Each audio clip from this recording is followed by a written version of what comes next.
Hello, everybody who's watching us here. Maybe you probably been seeing me hype this movie up since Sundance, and you guys were like searching what it didn't even have a poster.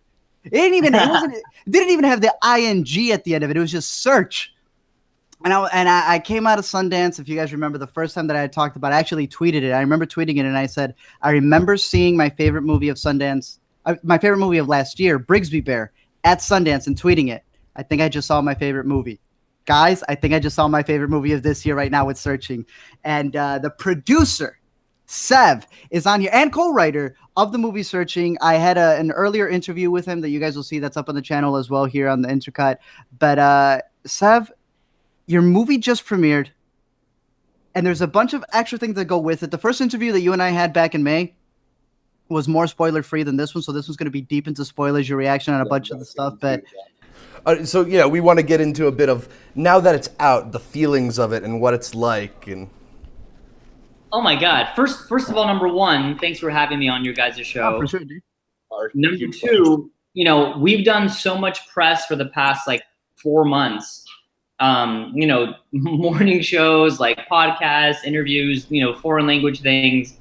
But this whole time, we've been hyping people up to go see the film. And obviously with that hand in hand goes not talking about what actually happens in the film. Yeah.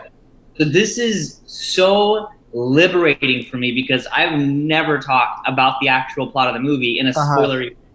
So as long as you guys promise me this video will have a massive, huge spoiler alert. Yes. I want it to be absurdly huge. 100%. Can we throw some emojis on there? Yeah, we'll throw some spoiler emojis. You're the one with the emoji with the hands closed, something I'm gonna watch the silent one. Exact. Okay, cool. So and then beyond that, Arturo, I think you and I met at the Chicago Critics Film Festival a couple months ago, and I just remember we had such a great conversation. It was you, me, and Aneesh, obviously my co-writer and director on the film. And I just remember, dude, you had such real passion for the movie. And I think I even told you, I'm dude, I'm gonna look out to see what you write about us. So I hope it's good. And you've been such a huge fan of ours, man. And I remember when we met, you were one of the first people that kind of asked about whether there's any Easter eggs or clues or secrets. And I gave you just a tiny hint. Just enough. And we'll talk about it, but I imagine when we were developing all these fun Easter eggs and stuff to the movie that, a couple of months after the film had been out in theaters and was about to be released on the home media, Blu-ray, DVD, whatever. In my mind, it was okay, cool. What would be great is what if we can go hey, you guys remember that movie you all saw a couple of months ago in the summer? That's going to come out on Blu-ray next week. And guess what? You never saw this when you saw the movie, but there's all these Easter eggs. Within 3 hours of the movie being released, we got it. We found all the Easter eggs. But I remember there was one Easter egg that's so massively part of this film that is hidden in every scene. And you, Arturo, I'm not just BSing you, bro. You were the first person that you DM me. I remember you didn't even DM me the answer. I don't know if you could show on your show. You DM me a simple image, and I put it over. Yeah, I sent him a GIF. It was. I was going for my third screening for it in Chicago, and I remember I had DM'd you, and I was like, I didn't ask for any hints. I just said I'm gonna find it. You did, yeah. And all you said was I'm not telling you anything. I go and I watch it. Come back. All I sent him is the GIF of the dude from the History Channel going aliens. So let's talk about. Actually, no. Before we get into that one, because that is going to be the whole secondary. I've been calling it the secret movie in Searching, the movie within the movie, which I feel is the biggest thing that a lot of people are going, what? Oh, I got to watch it. I didn't know I'm paid for 2 movies in one. Forget my movie pass. This is a double feature right here.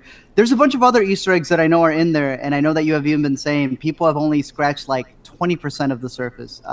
And I saw some of the featurettes that you guys had. You guys weren't kidding when it literally was not just a screen capture.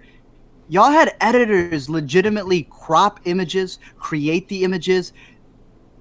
Obviously, we edit a bunch of videos. We sometimes go up to the 7th video track and the 8th. Y'all went 30-something. I don't know how many. And that's without the nested sequences. So yeah, that's without, yeah.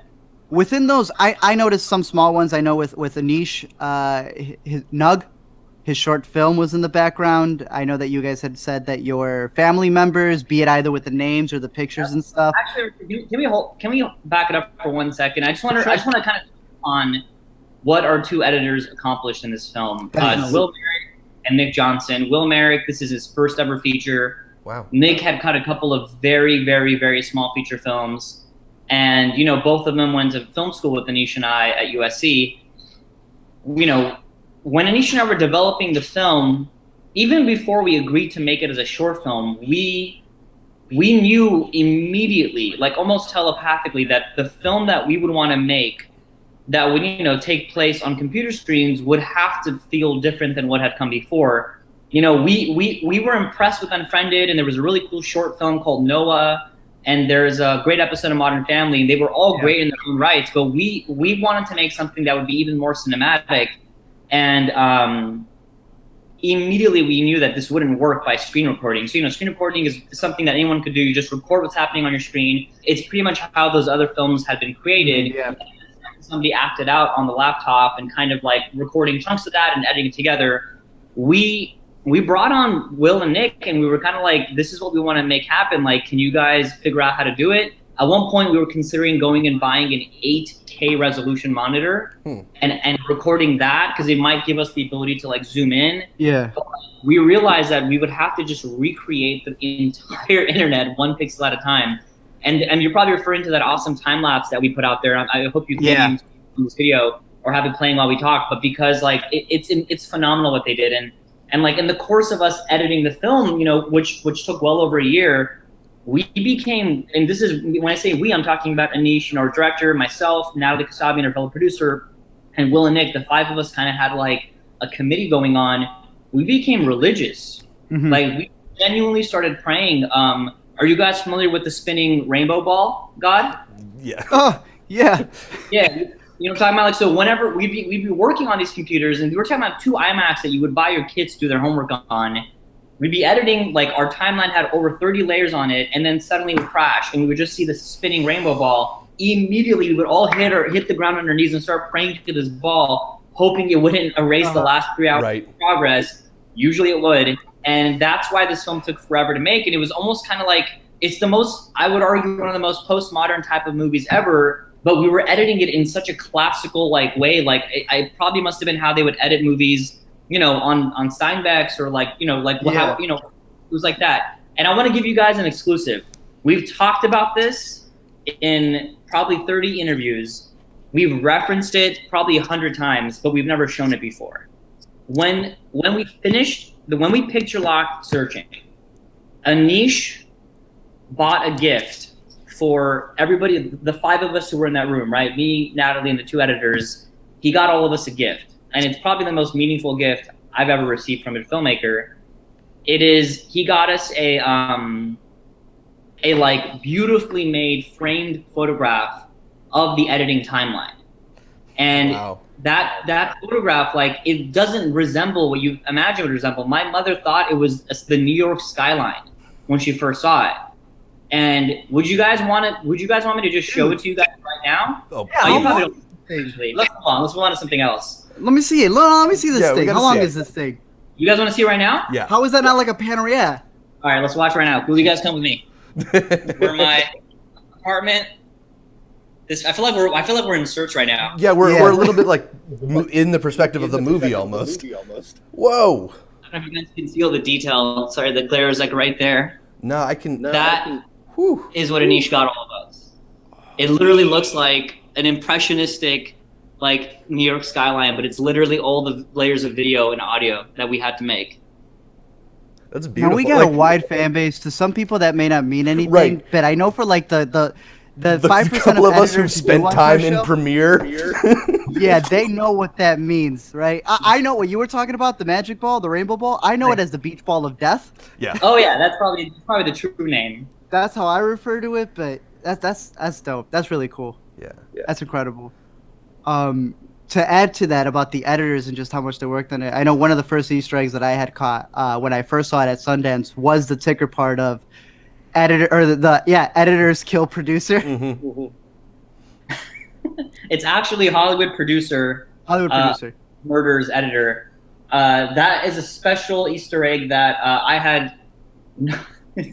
Will Merrick, one of the aforementioned editors, and I have a great relationship where I would ask him to make edits in the room that would be probably like really difficult for him to make. Yeah. And he would kind of, complain, which is totally his right to complain. And I think my response to his complaints may have been, threats involving me murdering his life. And that was his homage to our lovely relationship. That's how he vented. I promise you, he's alive. But if he ever ends up not being alive, So did that Easter egg come as a surprise to you at some point, or did he tell you he was putting it in? No, he made sure I saw it and approved it in one of the early cuts, and I was like, dude, this is nice. Yeah. Oh, that's hilarious. I know some of the other ones that were in there before we get into like the big one. And I don't know if there may be a bigger one, but I know the one that got me the most hype, the one that a lot of people have been tweeting me, #GreenLightning about, is there. I know there were some connections that I know a lot of people are now saying there's a cinematic universe when it comes to these movies. And I didn't notice this one till the last one. I was seeing the trending topics on Facebook. Laura Barnes. Some people may not know, but that's one of the characters from Unfriended. And I saw it more as an homage because I know that I believe you guys had the same people who had come to work on the movie with you guys were also the same people who had done Unfriended. So I don't know if you saw that as like the whole cinematic universe, Laura Barnes and the whole demon possession stuff is going on at another state while this is happening, or if it was just an homage. Basilevs, which is the production company by Timur Bekmambetov, and they produced Unfriended. They are the production company that Aneesh and Natalie and I made Searching with and for, and they financed our film also. That was our homage to them. It was like a sign of respect that, if it hadn't been for Unfriended, Searching would certainly not exist. But secondly, like if you really look at the timeline of events, Unfriended came out in 2015, right?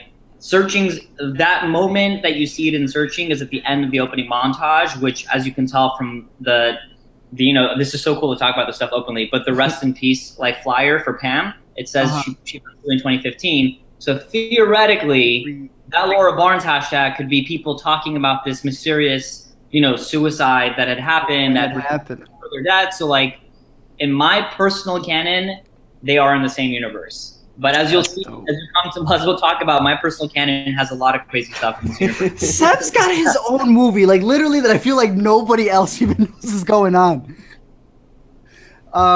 So let's go right into the big one. When I sat with you in the interview, you had said there's a secret movie, and even Aneesh was like, that he made sure was in there. Is this thing that's in the tickers?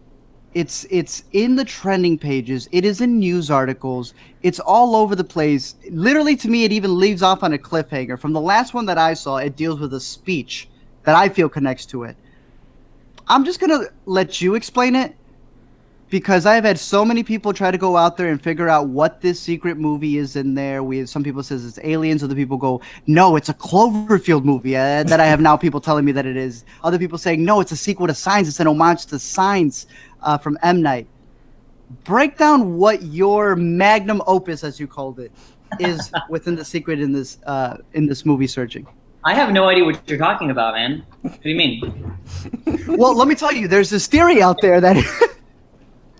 So there's a ton of Easter eggs in the movie, and again, just to kind of explain it all, the film took forever to edit. Again, we talked about the beach ball of death. We talked about it was almost felt like we were cutting on film. We had so much time on our hands that we had no choice but to have fun with it, right? And Aneesh and I, in developing the movie early on, we watched a lot of movies that either took place on screens or that were just kind of about tech and computers, and none of them ever passed the pause test. And what I'm referring to is like when you just pause your DVD or whatever, or Netflix or whatever it may be, if there's like a big headline you're supposed to be reading in that moment, the headline makes sense, but the actual article is gibberish, or it just feels, there's a famous post about like the same prop newspaper is used in over like 50 movies, and we hate that, and especially on the internet. Like we always feel like most movies had just never nailed the internet the right way. We wanted our film to be pause proof, and what that meant was every single line of text, every photograph, everything in this film is 1000% original. we wrote it ourselves. I mean, the script for the movie I think is 117 pages, but if you really added up every line that was written for this movie, it's probably over 1,000 pages.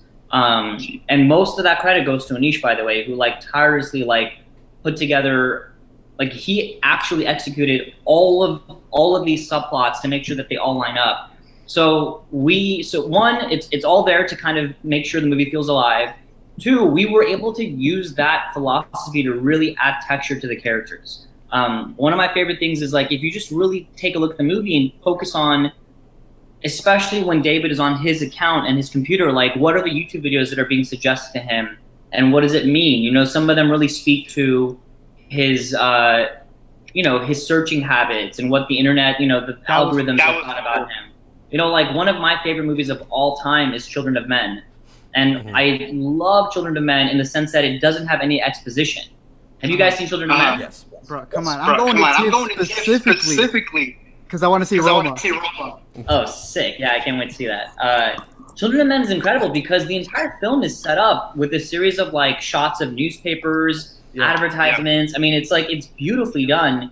And with our film, we wanted to kind of follow in those footsteps. So all throughout the movie, there's things that highlight characters, highlight themes, do a lot of world building. And because the movie is a mystery, we started, we hide things in plain sight all the time. In fact, near the end of the movie, we have a very prominent, bottom left corner, like text that just says hidden in plain sight, like as a clue to like, just keep paying attention. It's all here. So we were able to really set up all this foreshadowing with the central mystery, which, whoever's watching this video, I hope to God they've seen the movie, is that, Vic was responsible for the cover up. Her son, Rob was the one who'd been, an initial culprit. So if you ever rewatch the film and you focus on Deborah Messing's performance, you literally, she has the hardest acting job I can imagine in the longest time. Like, not only does her performance have to work when you watch the movie the first time, it has to work the second time and the third time. I mean, she is every single line of dialogue that we wrote for her, but specifically how she performed it, every action she makes. One of my favorite things is every time she's on a FaceTime call, when she hangs up, there's that brief moment where she assumes David can't see her anymore. Those couple of frames, you're seeing her real face. Like you see, and if you catch it the first time, you're just assuming, oh, she's just stressed out. But it all makes sense. But anyway, I'm digressing. The final thing that we want to do with all the text around the screens was just have Easter eggs, just for the rewatchability of it. I remember my mind was blown. I discovered this subreddit called r-movie details. If you guys are on Reddit, are you guys on Reddit? Yeah. I love movie details, TV details, video game details, and like there was one of the famous examples, in my opinion, of all time, is a TV series called Community. Have you guys seen Community? Yes. Yep. Do you guys know the Beetlejuice Easter egg? Which Easter egg? No. Dude, this is like, I bow down to this series. So Community, as you guys know, is just a TV show about a group of like, students at a community college, participating in a episode. I think it's a brilliant comedy, especially in how meta it gets. And I might be saying this incorrectly, but I believe from seasons like 1 through 3, there's 3 episodes in which the word Beetlejuice is uttered. Yes. In some kind of context. So like the first time I might be like, oh, that's a horrible, your dress looks horrible. Like, who dressed you? Beetlejuice? Like it's kind of like subtly entered into like some dialogue. Yeah. Or like, oh my God, my date was so ugly. I felt like I was dating Beetlejuice. I honestly don't remember the context. Over 3 years, they subtly, and I might be like saying this incorrectly, but more or less over 3 years, they had characters just say the word Beetlejuice, and the third time that somebody says Beetlejuice, again, the context is totally like, man, I want to just go home and rent some old movies, like, I don't know, blah, blah, blah, blah, blah, or Beetlejuice. As soon as that word is uttered, in the background of the shot, there's a guy dressed as, like, there is actually Beetlejuice, that old movie, walking in the background for a brief moment. You would never notice it. Every time? Just the third time. Just the third time. You have to say, you say it 3 times and then he appears, yeah. It is brilliant, and nobody would ever know about it. I mean, the amount of pre-planning that must have happened in that writer's room, and I mean, they probably had a meeting about it with the director and the costume designer the makeup artist. Like, I mean, that's a lot of effort that went into something that's so minor, but it's part of what makes that show amazing. There's a whole other episode where in the background of every, there's a single episode where in the background of every single scene, where, you know, it's a show set in college, so you're always seeing students walking to class, in class, eating, whatever. There's an entire side episode happening in which there's a couple giving birth, if I remember correctly, and like it's so subtle, like it's framed, it's out of focus, like you could barely notice it, but all of those scenes add up to this whole extra plot. Right. And the moment you realize it, you appreciate it. Oh yeah, 100%. And one of my favorite series of all time, Buffy the Vampire Slayer, has a really this is a more overt example, but one of my favorite episodes is like kind of focusing on the side character Xander, who's like having a really minor, like the whole episode's very minor. He's just kind of having like a really bad night. But in the it's happening like alongside a world-ending apocalyptic battle that Buffy and the rest of the team is fighting that he's only seen glimpses of. And I just have always been in love with this idea of stories within stories, and I'm a huge fan of like comic books, everything that's happening in the Marvel Cinematic Universe, obviously. And when we were, you know, writing and developing Searching, I think it was literally in the writing, like when Aneesh and I were writing the script 2+ years ago at this point, I don't know, at some point I just pitched this idea and he was like, okay, that's kind of cool, man. Yeah. And in the editing room, you know, we just started putting it together. And it was, oh, I didn't even talk about what it is, my bad. Yeah, so, no, go for it. This is official. Like, I was never going to say this information, by the way, but the fact that the entire internet has figured this out within 20 hours of the movie coming out is just another sign of how awesome the internet is. But basically, all alongside every single scene in Searching, there is news articles and comments and posts and tweets and hashtags, as would be in the real world, that start off relatively tame. There's some kind of advisory, you know, at one point David goes on the news and, you know, there's an Easter egg in which, you know, you can see a sign of the weather that's about to come. You see a guy who was lost in the woods and survived, like all these little things that are foreshadowing things. There's a red herring about an online predator. Yep. But there's like one little thing where it's like NASA has advised about some storm coming up. And then when you go on Facebook, there's like someone like, hey, did you guys see the GreenLightning? And there's, you know, on UCast for a brief second, you can see somebody comment. You know how like people are like conspiracy theorists in chat rooms, like somebody saying, you know, that the aliens are coming, right? There's articles about NASA informants being found murdered. There's denials on news tickers that like, you know, there's nothing. It's just this whole plot is unfolding that culminates in, you know, there's a NASA has an emergency meeting at the White House, defense secretary. Yeah. Like, why would the defense secretary be present at a NASA meeting? And it's all building up to president is about to make a groundbreaking announcement on the day that Margot Kim is found. And yeah, I mean, you nailed it, Artur. Your gift was exactly it. The idea is that all alongside the events of Searching, in which a father in this, I'd like to call a very grounded, true crime-esque story, that, you know, for however far-fetched and extreme, like the extreme lengths that are gone through in Searching, is still a very grounded movie. All alongside, there's this, you know, hint of an alien invasion unfolding on this planet. So, you know, to Aneesh's credit and to Natalie's and to Will and Nick's, they all humored me and they let me have fun with it. And I remember I made a spreadsheet of our entire film and every single scene where I wanted, like, what's the information that's going to be presented, in what form? Is it a tweet? Is it a comment? Is whatever it is? And they implemented it, and it's in the movie, and it's crazy because I remember, you know, we were very particular about what everyone's computer should look like, whether it's the original Windows XP home computer, whether it's David's, you know, Linux computer at work. And for Robert, the son, you know, Robert, big son, in my mind, he's a gamer.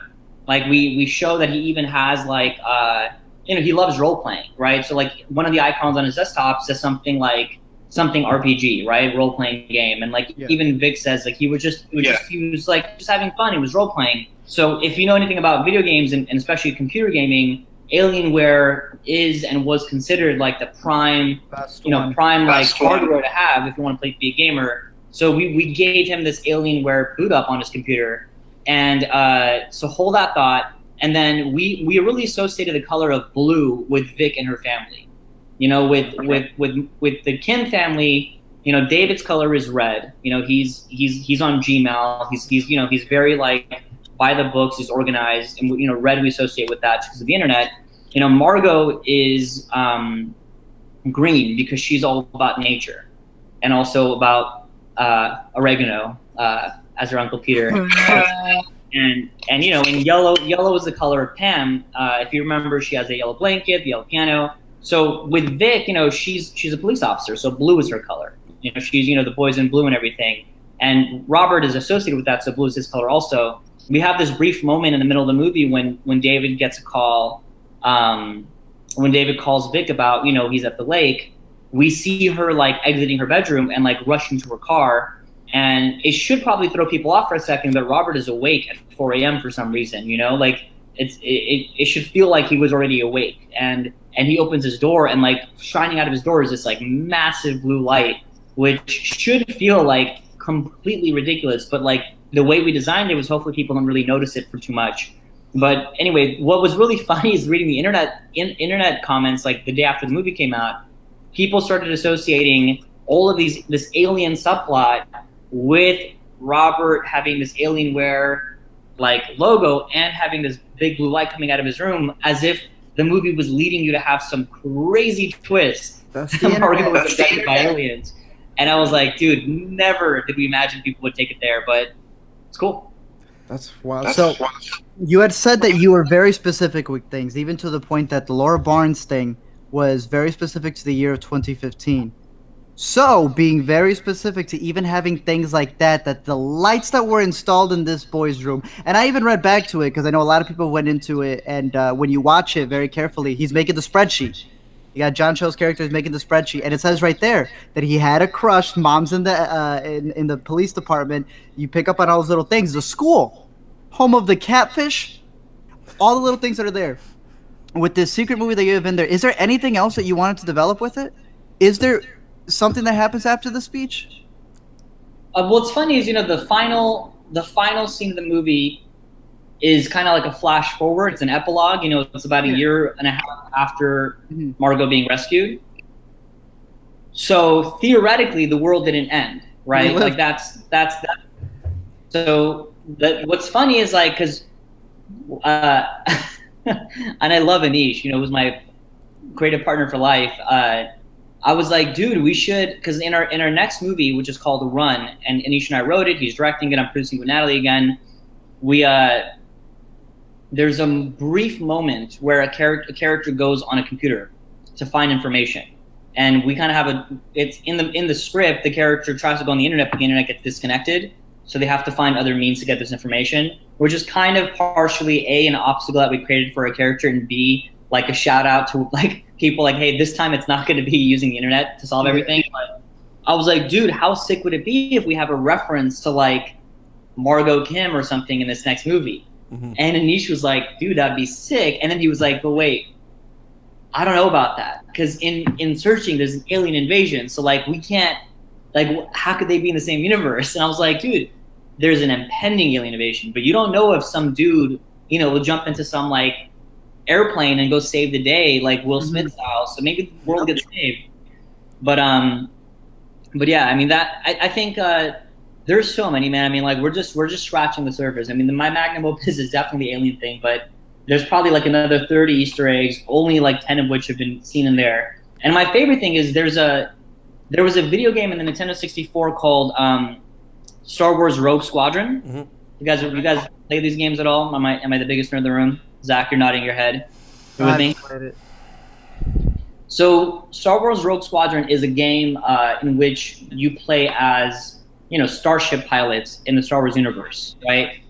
And it's kind of set around the world of the original trilogy. So like A New Hope, Empire Strikes Back, Return of the Jedi.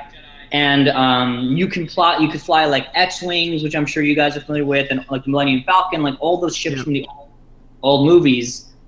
There was this crazy thing where like that game came out like a year or so before The Phantom Menace, right, which is episode 1. And that game had been out for a year, and there's a way you can enter codes into that game, by the way. And you know, like the codes give you extra lives, give you whatever. The developers of the game revealed right as episode 1 came out in theaters that there was another code that nobody had discovered. And that code allowed you to fly a Naboo fighter, which is like the starships from the episode 1 movie, that nobody even knew what that was when that game had first come out, because episode 1 at the time hadn't even come out. And there was something really revolutionary in my mind about like, wow, not only is there not only can you have Easter eggs referencing old properties like how Community did with Beetlejuice, these guys put an Easter egg representing something that hadn't even come out yet. Yeah. And inspired by that, we put an Easter egg in Searching that directly references our next film. And that one is going to be, and I'm definitely not going to talk about that. Not even you, Arturo, are going to be able to. Oh, I know. I know, but I'll find it. I'm going to pull the Liam Neeson. I will find it. We get it eventually. I mean, that's what I love about movies, is when they give you that secondary reason to look into it. Because it's not just that it gives you something else to look forward to and a reason to rewatch it. It shows how much the filmmakers care. Like you said, when everyone's just reusing the same props again or something like that, it's like there's a craft to when it comes to editing, when it comes to writing. And every time I see a movie and I see something and I go, wait a minute, there's something more to that. These are all deliberate choices. That goes into it. Yeah, exactly. It's like, I know Pixar is known for being like the biggest when it comes to Easter egg. Yeah, they always put Easter egg from their upcoming movie in the current movie. Exactly, stuff like that. And when I saw this happen here, I'm like, this don't, and I don't even know what it is yet. You know what I'm talking about? Like, I have a reason, having already seen it 4 times, to see it again once the new movie comes out. So well, what's crazy is like there's so many comments on Twitter and Reddit of people have already saying that they've seen the movie twice and they're going to go a 3rd time to catch more Easter eggs. I'm literally like screenshotting them and I'm sending them to Sony saying like, yo, like this is kind of crazy. Just as like a, hey, like just FYI, like maybe let's kind of like, you know, gear towards this a little bit more. But I think there's a danger in Easter eggs. Like, it can get crazy. There's a danger for sure. I think, you know, I come from an independent film background, and I'm, you know, not too long ago I was a student filmmaker making you know, short films and stuff, and I have seen people get swept away with, wouldn't it be cool if like in the background of our shot there's this thing or it's a reference to that.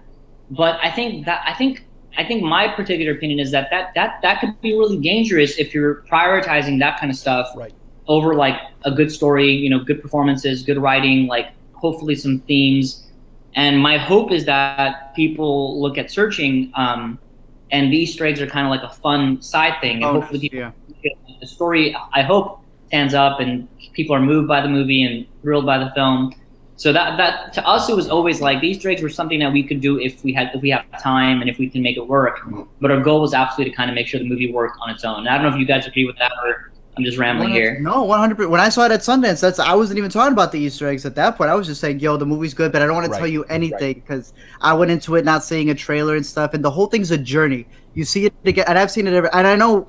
I'm sure when you watch it and you're sitting with the audience and you know when certain points happen, we're obviously deep into spoilers.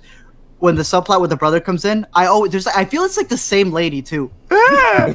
Every single time. Every single time. So funny. Last night I was with Natalie, again, a fellow producer, and we were at my hometown cinema, and we went to like a full house. It was like 8:40 p.m. screening, and like we were with some friends. Some who had seen the movie, a lot who had, and they were like, "You guys should go introduce the movie before it starts," because sometimes we do that. You know, this movie has just come out, so we'll go to ArcLight. And they'll give us some microphone. We get to introduce it to the crowd and get them riled up. And we were like, we don't want to introduce the movie. We just want to go sit in the crowd and just watch it as if we were like complete strangers. By complete chance, Natalie and I were sitting next to a woman who had, you know, clearly had never seen the movie. And her reactions were so over the top and they were so cool for us. And like, I mean, she was gasping. Like at one point, I think she grabbed my hand. Like it was awesome. And like, me and Natalie were trying to not laugh and trying to be respectful of like people experiencing this movie for the first time. And it was so moving for us, man. And like what was great is there was a group of teenagers in front of us, and it was very clear that one of them had dragged his other friends to see the film. And like in those moments, like you mentioned, when people are getting like shocked, you could just see him going like, told you. It's like totally ruining the vibe in my opinion. But it's cool. Like to us, like it's it's a dream come true to make a movie that people feel like is an event film, and it's fun to see an audience. And obviously we didn't have the most enormous budget on our side, and we didn't have the benefit of like CGI and like really expensive set pieces. But if the storytelling and the incredible performances by the actors we're way too lucky to have on this film have kind of given people those like lean forward moments and gas moments, it's great. Like, I will never get sick of watching the reaction in the room of the Hannah Party reveal, and that's like the redhead actress played by Erica, who pops up when David uploads the memorial. Yeah. When you put it side by side, man, we have recliners, and every time that I've seen it, people have had recliners, but there was some where I go watch it, like at the Icon, it don't have recliners, but they turn those seats into recliners every time that scene comes up. Those are the moments, like, that's what sells the movie to me, is that it's a great movie on its own, and then all these extra things are just bonus stuff. It's the reason why people keep tweeting me that they want to go back and see it. I had someone from the Netherlands say they go to all these movies, never sold out. They went to go see Searching, completely sold out. Crazy. It's wild. I had no idea. It's funny, that Hannah Party reveal was one of the first things we came up with in writing the movie. Like, we knew we needed, like, again, we don't have the benefit, just because the conceit of the movie, we didn't have the benefit of having, a climactic action scene, or like, we only had twists to really elevate the movie. And at the time, I think my pitch to Aneesh was, did you guys ever play Yahoo Pool? I think I'm a bit older than you guys, but like Yahoo Games was lit. Okay. There was like Yahoo Pool that you would literally play pool with strangers on the internet. And I remember, like, when I was a teen, I would play that all the time as a way to procrastinate from doing my actual work. And like, I always found it weird that like I'd be playing some random person who could be anyone on the entire planet, but they would always want to like chat. Does ASL mean anything to you guys? Well, we had ASL. Candy Stand. That was ours. Candy Stand, and it was like around the time with E-Bombs World, where it was exactly that. You would be talking to other people and playing with them. Like if somebody types to you A-S-L, which meant it means something to me. I don't know about art. I'm a couple years older than Art too. What's that, Zach? I'm a couple years older than Art. It means something to me. I've gotten those random AIM messages off people on chat rooms. Yep. ASL, it's like, how old are you? Where are you, a boy or a girl? And like, where in the world are you? And I remember people do that to me all the time, and I'm trying to play a game of pool, and like, I think the pitch was like, what if David finds that his daughter had been, dealing with her depression by playing online games with strangers, and one of them had like broken through, and then when David went on that profile, it was a picture that we would later find out is a. So I mean, I remember like that. Obviously, we developed into a far better idea than that. But that was always, we knew that whatever the answer to Margot's mystery was going to be, was that it would be a character that David would encounter earlier in the movie, but be dismissed as a suspect. And it was just so cool that like all throughout our development process, so many things we came and went, that became like our destination. That in writing the script, we wanted to end up and hopefully create a really, really cool moment of horror. And like, we, Aneesh and Natalie and Will and Nick and I have slaved over every frame of this movie. So many debates and arguments and fights and wars and love and collaboration and agreements. But I would argue that the 10 seconds in which David hits upload on those photos, up until him clicking away from that picture of the stock photo, I'm like, that's where we spent days on. Like, fighting over frames. Like, well, it has to be frame longer. Like, the music cue, like, there has to be a second violin note, and there has to be like the camera has to go slow, and it was trying to design a sense of dread, because you go from whiplash in the audience to them feeling really sad. He's uploaded these photos. It's kind of like his goodbye to his daughter in a lot of ways, and then we wanted that photo to pop up, and then like I'm telling you, I walk into theaters all the time just to watch that moment, and you just see people like have a moment. And then you start hearing people like whispering to each other, and then there's like this, everyone's saying fish and chips, which is like absurd that there's a crowd of people whispering fish and chips in a movie. And then the beautiful thing about it is that the audience usually solves it before David does, right? They saw her 40 minutes ago David saw her 3 days ago or 4 days ago, at that point, and he's had this whole crazy experience since. So they know who she is, but David doesn't, and that creates such a great, like, you know, we're hopefully you could tell, but like, we love Hitchcock, and he's got that incredible thing where he says, like, if you have a scene in which a bomb goes off, right, it's a huge surprise. But if you have a scene in which you show the audience there's a bomb ticking, but the characters don't know, you don't have a surprise.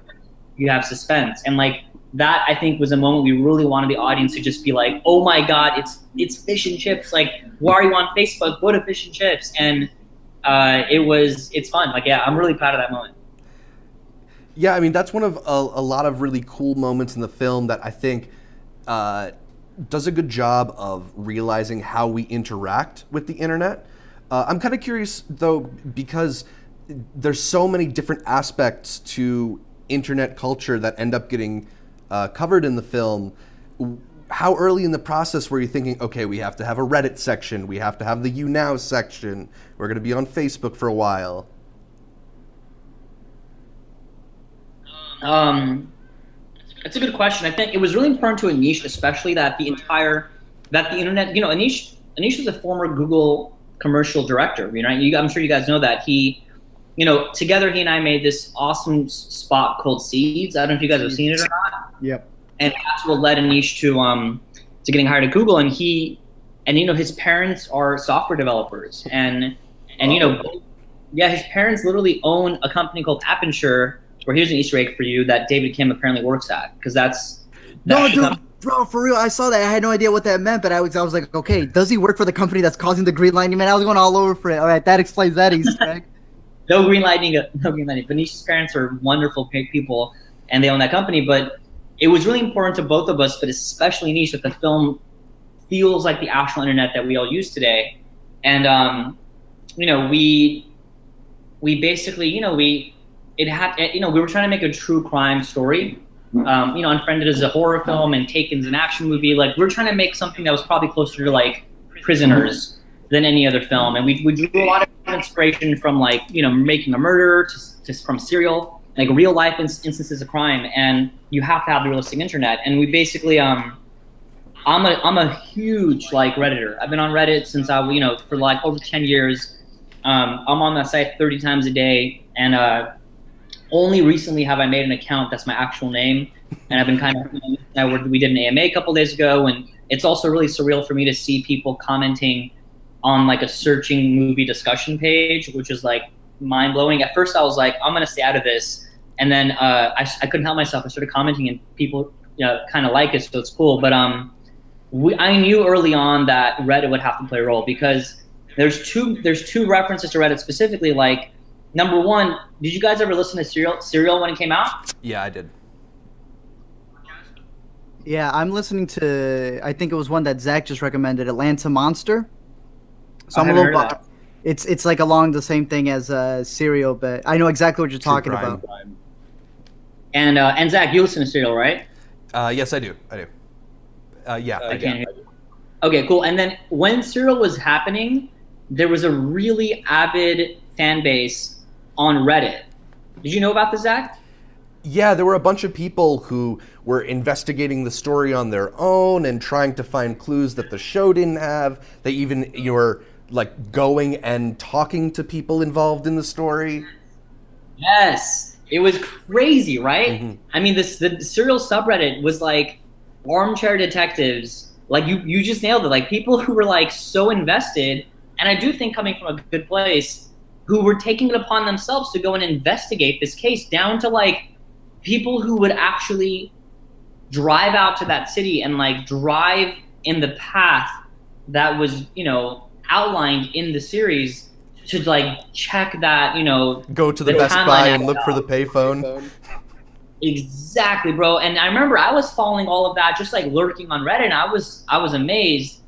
And, you know, there's probably one of the darker chapters in Reddit history, which was, you know, when the Boston Marathon, yeah. Yeah, and like, you know, people kind of, you know, use the power of the crowd to pinpoint a potential suspect who was unfortunately not, I mean, it was the person I think wasn't even alive, unfortunately, but it led to some, you know, dark things. And it was, I'm a huge fan of Reddit. I literally love Reddit. and I get nearly all my information and news and discourse from there. But it made sense in our film that Reddit would be involved in this case in some regard, and we knew that it could be a place that we can plant some story. And we didn't quite know what it would be, but I knew, just like kind of like with the ending, that we were going to be heading there at some point. And with UCast, which is a live streaming site, that site doesn't exist in real life. We knew in writing the script that at the midpoint of the movie, Aneesh and I are like huge about structure. Like obviously I hope it comes across, but we're also even bigger about character and theme and all that. But it all starts with structure for us. And we knew that at the midpoint, we would have to have a moment where David discovers Margot's diary, right? Like she would have a personal diary that the first half of the movie, he's saying, I know my daughter. And the last half, he's like, I didn't know my daughter. Yeah. And the thing that would make that happen was him discovering, like, if it was a regular movie, a live action movie, he would, open up her mattress and find like this book, and he would break open the lock and open the pages and read everything she never shared with him. And we're like, okay, what is that diary going to look like on our movie? Is it going to be a Microsoft Word document? Is it going to be a PDF with a password? We couldn't quite figure out what it would be. And obviously film is a visual medium. We needed it to be like a video diary, but if she was vlogging on YouTube, it would have been so easy to find. And we knew that that's how we were going to connect it to the actual culprit. We were stuck for a long time. And keep in mind, this is like early 2016 when writing the script. One day, Aneesh starts pitching me, what if Margot was live casting? And I had no clue what that even meant at the time. And Aneesh barely knew, but he was a member of the tech industry that, before I was, or at least, he sent me this website called YouNow.com, I think. Yeah. And if you guys been on, have you guys seen it? Yeah, I get emails from them all the time talking about like, we're the next YouTube. Yeah, I get emails from them. I had no idea. I think if it hadn't been for writing search, I never would have been exposed to it. I'm way too old. But like, for those that don't know, it's a site where, just like in our film, teens mostly go on this site and just record themselves talking for like 8 hours at a time. I mean, Aneesh and I went on the site and we started messaging random people, and we started like, I mean, it's very as fish and chips. Yeah, it's very similar to how we did searching, and we just kind of, it made sense that in the past teenagers would keep their deepest, darkest secrets locked away, but maybe today teenagers are actually exposing them, not for their family members or friends, but for strangers, and it kind of all worked out, and we changed it from YouNow to UCast because as a sign of respect, and also per guidelines that were given to us by people far smarter than us, we wanted to make sure we never, like, Margot on that site meets somebody who lies to her, betrays her trust, and ultimately leads her to like nearly being killed. We would not want to ever make a claim that could happen on YouNow, so we made up that site. And even crowdchase.com, which is where David gets the phone number for Derek Ellis and calls him and basically, calls him minor and abuses him over the phone. We also made that up, all kind of like out of respect for like not trying to show real internet sites doing, what bad things happening to them. But that's how we came up with those things. We really wanted to use Snapchat, especially even more so when we were writing the movie than now. Teenagers were like far more about Snapchat, but we didn't want to like break our own rules. We just have a lot of similar like, dog face pictures all throughout the movie, if you guys have seen them. Like, it's original art, but that was kind of like our shout out that Snapchat exists. We're just not going to go there. Yeah, no, I agree. And especially with Snapchat's kind of, I mean, I think it's still up there. I'm not disrespecting Snapchat, but Instagram, not with their live video, with their Instagram TV and stuff like that. It's just crazy. Yeah. It's crazy to know, and I think you guys had mentioned this before, how when you're writing the movie in 2016, internet ages like this. And I think one of you had said that it pretty much became a period piece in a matter of just like weeks or months because of the way that things transform. It's a period piece at this point. It's not a modern movie. I mean, we knew that the UI was going to evolve the moment we released the movie. I mean, the moment we made the movie, and we just never fought it. Like, every headline in the movie that is not related to aliens or producers murdering editors are real headlines from May 11 to May 15, 2017. So that people could root it, like, this movie took place in this week, and it's just kind of what it is, like it, and we accepted it. it was fun. Like, it's fun thinking of it in that way. What's funny is when we were writing all that UCAS stuff, I had a major concern that people wouldn't buy it, that they wouldn't buy, even though it was real that teens were doing all this stuff. And then in the years since, like, every social media platform has its own version of live streaming, right? Facebook has it, Instagram has it. Like, it's crazy how fast the internet evolved, and like our movie caught up to our movie, which is amazing. Yeah, there's stuff like Periscope. I don't know if you know about Musical.ly or if you've heard about Musical.ly. Yeah. So all that stuff like that. By the time your movie came out, it wasn't even a concern. It was like, of course. Right.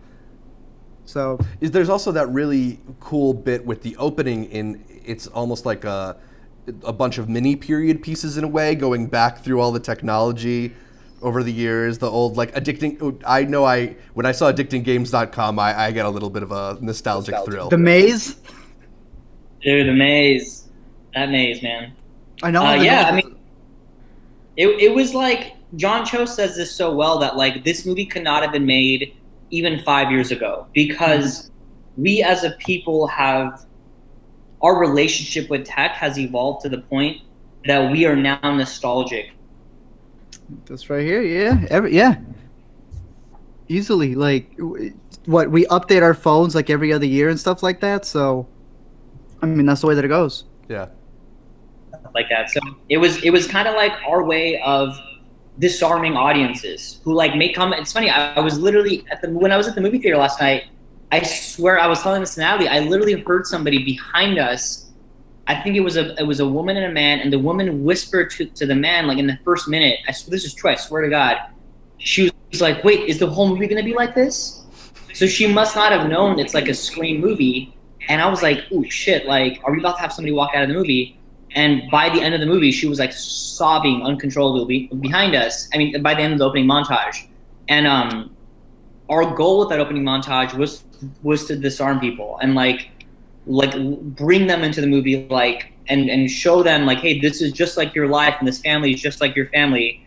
And you know, even down to like the first sound in the entire movie when it's still a black screen. Do you guys remember this? The movie opens with like this weird like warpy sound. The dial-up. The dial-up, exactly. It's like it's to kind of immediately give this impression. Hold on, this is Aneesh calling me. Let me loop him in actually. Hey Anish. Hey dude, I'm actually in the middle of a video podcast with Arturo from we met at the Chicago Critics Film Festival. You want to say hi if I put you on speaker? Okay, cool. It is, yeah. Hey Anish, you're on with Arturo, bro. What's up? How you doing, dude? Congratulations on the premiere, man. Thank you. We're all so excited. For sure, dude. But let me call you back. All right, bye. Sorry about that. Little cameo you ever heard? Is that cool? That was dope, dude. We just got the director on there too. Yeah, why not? You can say like interview with Sev Ohanian and Aneesh Chaganty. Not clickbait. He is in there. But sorry, I don't know what were we saying. Oh yeah, the dial tone. The screen is like, on one hand, it's supposed to kind of like hint that this film is going to be a thriller. Because, you know, for the first 5 minutes, it's like the furthest thing from. But on one other hand, it's like kind of trying to place us, like it's almost like we're hurtling through time past the dial-up age to like this Windows XP like backdrop. Like that was the intention of like we're saying this movie's gonna be after that point, but still at this point. Yeah, I love that. I said to me, it's like everything Boyhood did for a lot of people. That's what the beginning of this movie did for me, because like a lot of everything I do is online. A bunch of our, you know, my girlfriend and I can look back, my family and I can look back. Most of our memories are documented online, be it through Facebook pictures. Now it's Instagram pictures. I don't know what the next one is going to be, but all those sounds are like, it's crazy. It's reminiscent. I think people years from now will look back on this movie and be like, this is one of the movies that defined this era right here. This is a movie that really understands what this time was like, and it does it through this medium. So that's crazy for us to hear.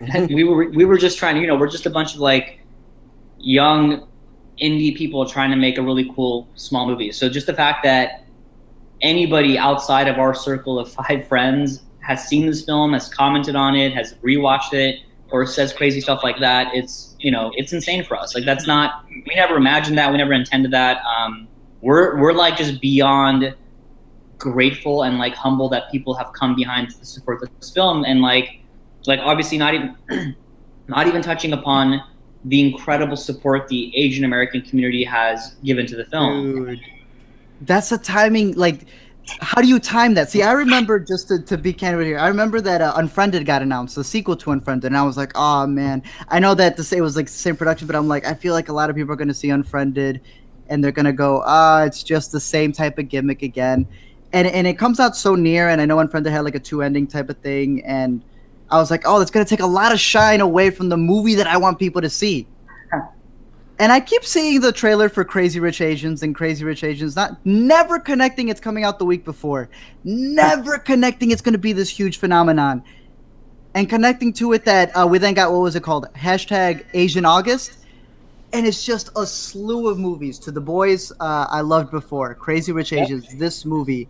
Even like the Meg, it's... Oh yeah, even the Meg. This impact that just swept with all these releases that just took over, I think is incredible. So speak on that, because I know we were saying even before the podcast, just the fact that you have a lot of diversity behind the camera as well as in front of it.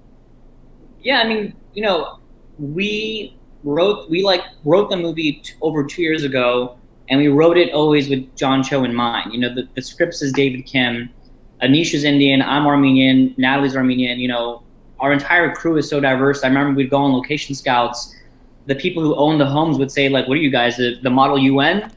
Like, we had this, like, it's just kind of, it was never intentional, but it was just kind of like the people that we wanted to work with. And it was never a question in our minds that we'd want to represent an Asian family, and specifically because John is Korean, it would be a Korean American family. And it was important to us to not make the movie about that, and not make it into a caricature where, like, oh, Margot is running away because of the expectations from her parents, or like any of the stupid stereotypes and cliches you see. And just to have it be an Asian family but never have it be commented on, it just kind of felt like, it was just like, I don't know, it's I'm Armenian, and like I feel like my family is a family. It's not an Armenian family. And I think ultimately it's a story about a father and a daughter, not an Asian father or a Korean father. And when, and people did ask us, obviously, like, why are they Korean? Why is it Asian? Our answer was just always, why not? And our hope is that, like, people look back on the film in 10 years and, like, wonder what the big deal was. Because, hopefully what we do is we normalize it. And it's just like, you don't think about it. And it's so cool because I'm a huge fan of Crazy Rich Asians, and I love that film, and I especially love the ending. I almost, like, I teared up in the airplane scene, and I won't spoil that movie also, but have you guys seen it? Yeah, I know exactly what you're talking about with a certain thing that happens at the ending. Yeah, it even got me. I was like, I love, like, dude, that, I was like, that's genius. But for our film, it was just, I wish I could tell you there was some huge strategy behind our release date, but we made this movie so long ago. Like, it just happened. It's just this awesome thing that happened. And it was so touching that the people who made and starred in that film, this, like, compared to us, this, like, massive behemoth, this huge, giant, big budget film with an enormous marketing budget, they came out and supported our film, and they bought out theaters, and they really brought all this attention to us. And it's a beautiful thing for us, man. Like, just to even be in the same sentence as those filmmakers and those actors in that film, and for people to, like, I don't know, like, I'm getting teary-eyed right now. Like, if anybody out there, like, I'll put it this way, it wasn't easy for us to cast the Kim family. Like, John Cho, not that it was easy casting him, but we got him. But we saw a lot of actors for the other roles, and we saw a lot of fantastic actresses for Pam and for Margot, and a lot of actors for Peter. But it wasn't like a story that we saw hundreds of performances. We saw dozens maybe. And this next movie that Aneesh and Natalie and I are making, it also stars somebody who would be considered part of a marginalized community in America. And we're having a really hard time. Like, we wish we had over 100 people to look at. We maybe have 30. And the problem is because maybe people who are Asian American and who want to be actors might be more likely to be deterred from pursuing that life, because at some point logic kicks in and you say, well, how many Asian actors do you see on TV or in movies?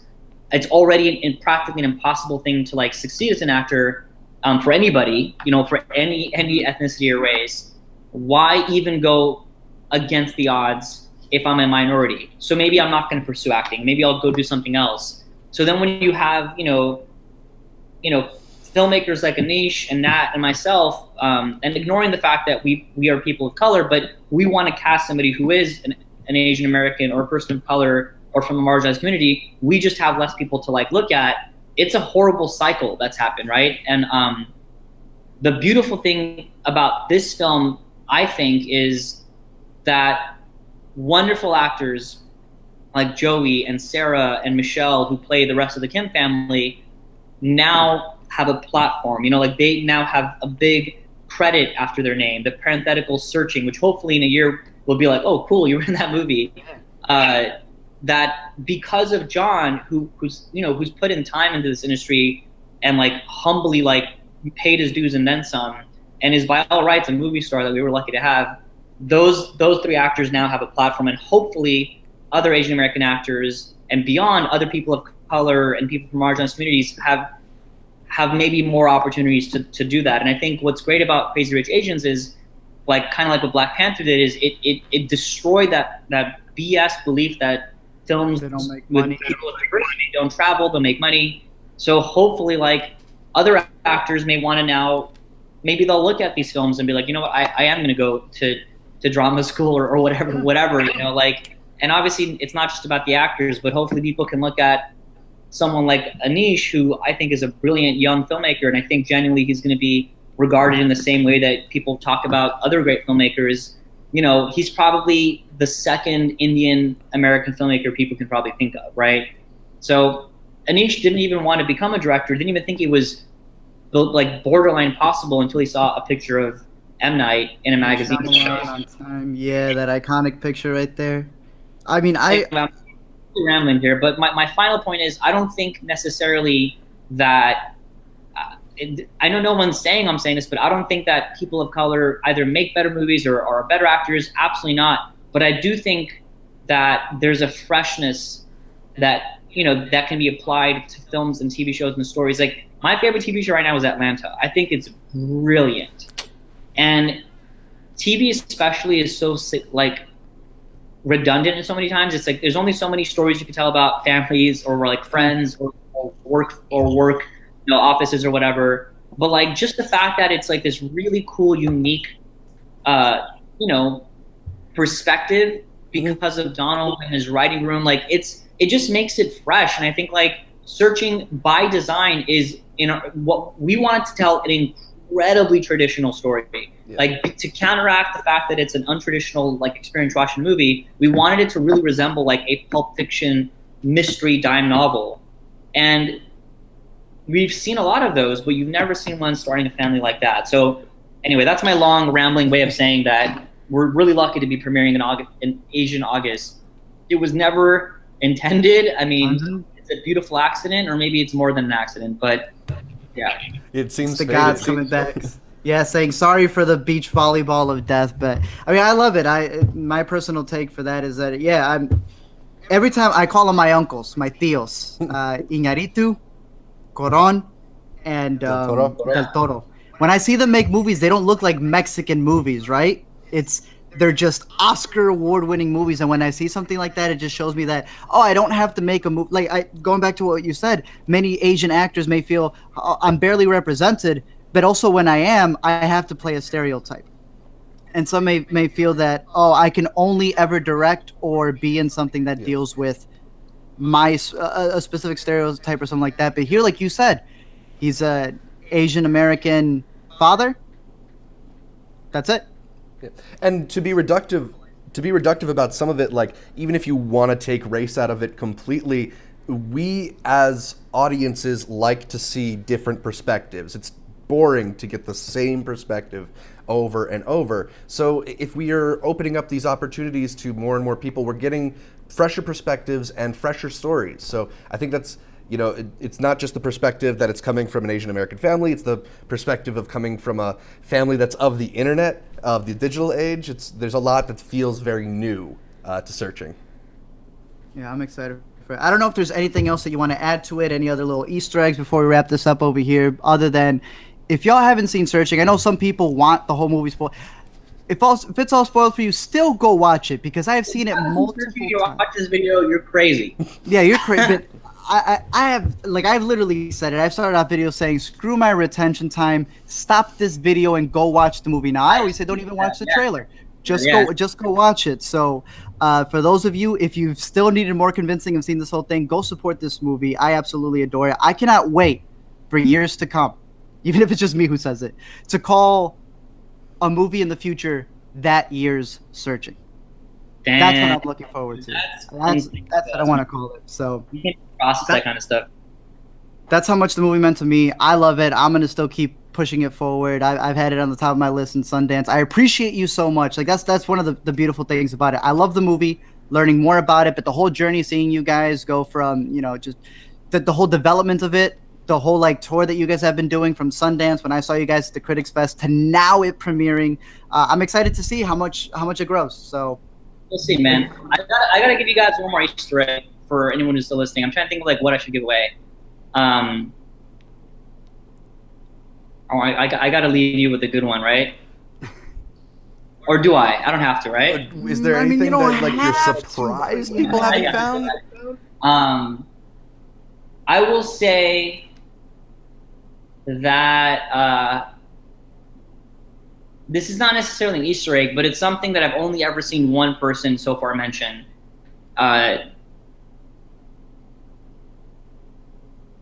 You guys remember early in the movie when Peter and David are having their FaceTime chat because what does Peter want from David? The recipe. Yeah. The recipe to what? Kimchi gumbo. Gumbo. And who made that recipe? The mom. Pam, right? And then what is Peter asking David about? Do you remember, like, he's like, what's Margot up to, right? And is Margot there? And why does Peter hang up that call? What happens? Oh, is that Margot stopping by? Well, exactly. The doorbell rings and he's like, oh, I gotta go. And you giving me a reason to see it one more time before I leave Florida is what you're saying. And it was something that we had a lot more overt in the script, that David realizes that Peter had seen Margot the night she went missing. But we found that we would have our friends, you know, watching the movie and be grilling them. And we found that people found if that was too overt of a fact, it made people not like Peter as much, because why would you not reveal such a vital piece of information? Right. So we kind of like made that more of an obscure thing. But I mean, you know, Peter's asking David, you know, like, have you been talking to Margot? Like, are you guys talking? And David doesn't want to talk about it. But he's also like trying to find out how to make this like famous recipe that David clearly is not making anymore.